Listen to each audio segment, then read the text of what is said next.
Isaiah 26 verse 3. Thou wilt keep him in perfect peace, whose mind is stayed on thee, because he trusteth in thee. 2 Timothy 1 verse 7. For God hath not given us the spirit of fear, but of power, and of love, and of a sound mind. Ephesians 4 verse 23. And be renewed in the spirit of your mind. 2 Corinthians 13 verse 11. Finally, brethren, farewell. Be perfect, be of good comfort, be of one mind, live in peace, and the God of love and peace shall be with you. Romans 12 verse 16. Be of the same mind one towards another. Mind not high things, but condescend to men of low estate. Be not wise in your own conceits. Romans 12 verse 2.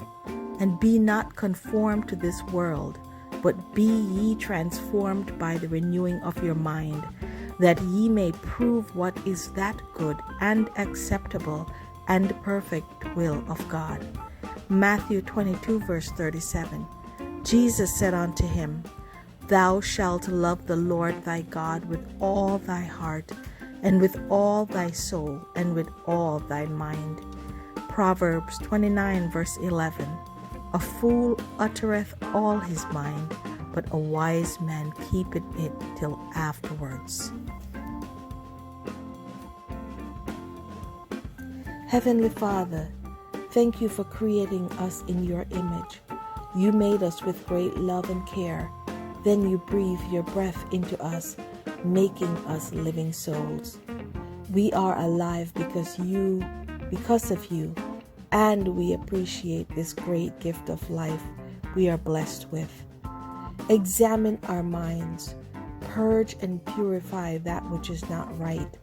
Replace thoughts that causes worry, anxiety, anger, and unrest. We don't want to be prisoners of our fears based on our thinking. We desire strong minds that enables us to overcome all adversities. Grant us wisdom to speak with grace, so our words can be effective and not harmful to others. Equip us to persuade others to choose good over evil. Refresh our thoughts. We want to have clear thinking and actions. Be the God of our minds. Help us to live in peace with each other, to understand each other, and to express our thoughts respectfully. We desire to be in unity with those who are committed to good, for us to love and respect each other, even those who are different from us. Help us to not compromise our values to fit in where we should stand out. Help us to be the light of the world so others can see the path to you. Most of all, we desire to be faithful in our love to you and be all you want us to be. We surrender our hearts and mind to you, asking for your transformation. In Jesus' name, amen.